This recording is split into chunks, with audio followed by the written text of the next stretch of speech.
Welcome everybody to another episode of Fantasy News. I am your disheveled goblin host, Daniel Green, and today we have a fun little dung pile of fantasy news to get through. And why do I say dung pile? Well, because of our first story of the day, which is involving the new Amazon Lord of the Rings book covers. Everything about this is an absolute no. These images are not referencing events within these actual books. They may be characters in the books, but they're not in the state they are for these books. They have a gross ass sticker possibly printed on, maybe just stuck on there, and the overall layout is just go to your local bookstore if you want to get copies of Lord of the Rings and pick up some used ones, preferably locally owned. 1000% a better way. Already, no one should be buying books on Amazon. You got local shops that would love your support. They usually have communities,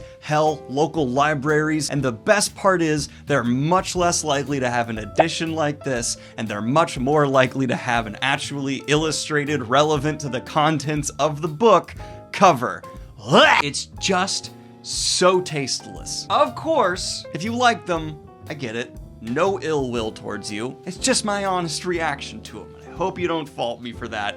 Next news. And we are just coming in with the negative news today. Good lord. Because we have also had a trailer dropped for Netflix's Resident Evil. And full transparency, know pretty much nothing about this franchise. Never really been into the games. I think I've kind of tried them offhandedly at various points in my life and just not got swept into it.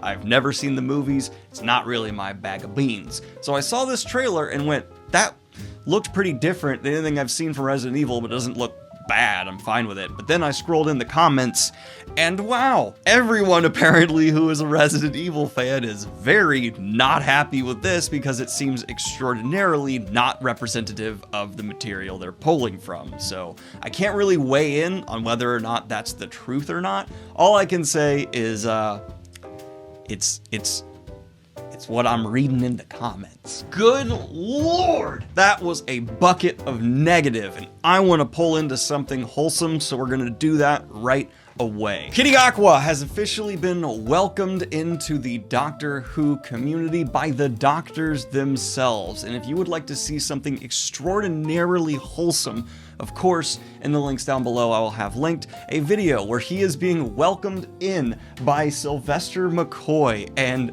oh, it makes your heart feel so good. I'm really happy to see the pretty universally positive reaction I've seen to this casting. It seems like a lot of people are also really excited to see another original writer return to the Doctor Who. Again, this is a fandom I'm just not super well versed in, but it did make me feel kind of warm and fuzzy inside, and it's pretty much the best marketing that Doctor Who could have right now, because seeing not only the fans, but a new Doctor who's so excited to be in the part makes me, as someone who stopped watching about halfway through Matt Smith, go, I might give that a go. I'm gonna give that a go. And in a quickie last-minute fantasy news update, we also had it confirmed that Christopher freaking Walken is going to be playing the Emperor in Dune 2, which I immediately saw some people kind of like memeing on, which I understand. Christopher Walken is very much so a giant meme, but I also want to remind people of the fact, because I saw some going like this is bad, Christopher Walken has given some incredible performances in his career, and I personally am actually pretty excited to see what he's going to bring to the Emperor. He's not just the guy who talks like this. He actually has some serious chops, and let's just hope he doesn't necessarily talk like that while being the Emperor. That would be funny, but I don't know, I like this. Next news. But continuing with some positive news, but also a great way for you to get some book recommendations, the Locus Awards has announced their nominees for 2022,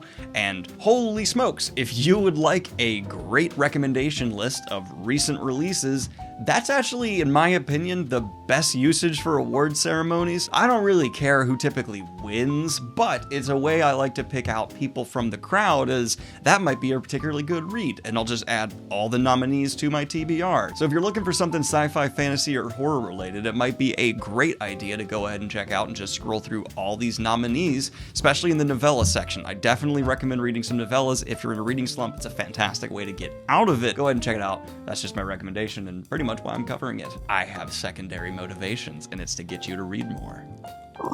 Now, we have some mixed bag news, in my opinion, for The Northman, the latest fantasy release from director Robert Eggers. This movie, I think, was really good. It's not my favorite Roger Eggers movie, but I enjoyed the crap out of it. And it's going to be on demand this week. Yes, May 13th, this Friday, you will be able to order The Northman at home, and that's largely because they want to move it to on demand. While there is still some hype around the movie, this is motivated by the fact that it hasn't done too well at the box office. I am really hoping we will see a surge of success for this movie now that it's being moved to at-home platforms, because it seems like most theatergoers now are largely motivated by just, the big blockbusters, and we may be entering a day and age where at-home video on demand can make something all of a sudden commercially viable and look like it was worth it.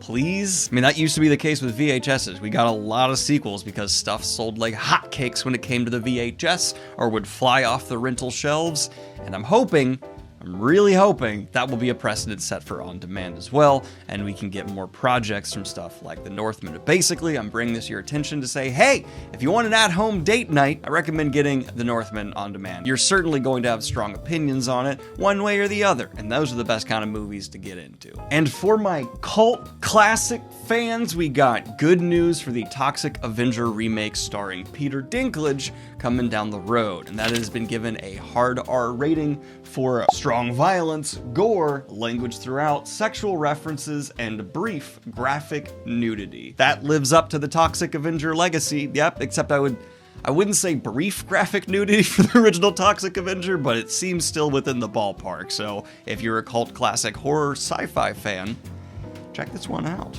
I guess, or just watch the original. How many people in my audience with my age demographic have seen the Toxic Avenger? I really want to know that, because I would guess it's below 5%, so no one cares about this story then. Moving on. What's this gonna sound like? Does that sound nice to you? We also had it confirmed that Avatar: Frontiers of Pandora is still going to be released this year or very early next year, because it will apparently be in Ubisoft's 2022 financial closings, or whatever that supposedly means, and apparently bleeds into 2023 as well.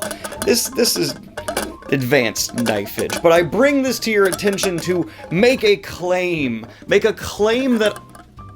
that I believe the Avatar franchise has actually been mismediumed.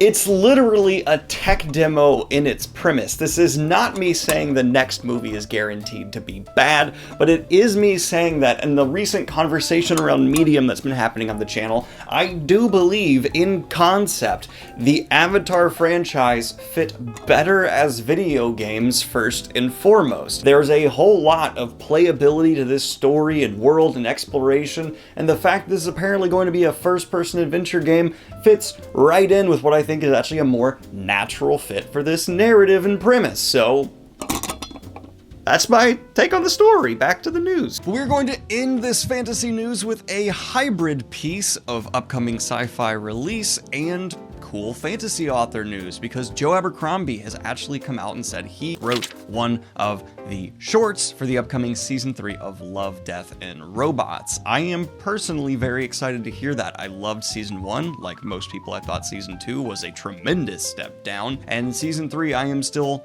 hopeful for. I'm usually able to forgive one bad season. I think shows can stumble or have a hard time getting off the ground, and with how much Love, Death, Robots fills a niche I enjoy it being in, I really want to see season 3 explode. I thought the trailer looked great, and hearing people like Joe Abercrombie are involved in writing, okay, I am perked. Specifically, he wrote the episode Mason's Rats, and I'll probably be skipping to watch that one first upon its release. Let me know what you'll be doing upon its release in the comments down below. Like and subscribe if you have not already, and hit the Patreon if you want to support what I do here. I got books, I got merch, I'll be live streaming on Twitch later today, and have a good one, y'all. Peace.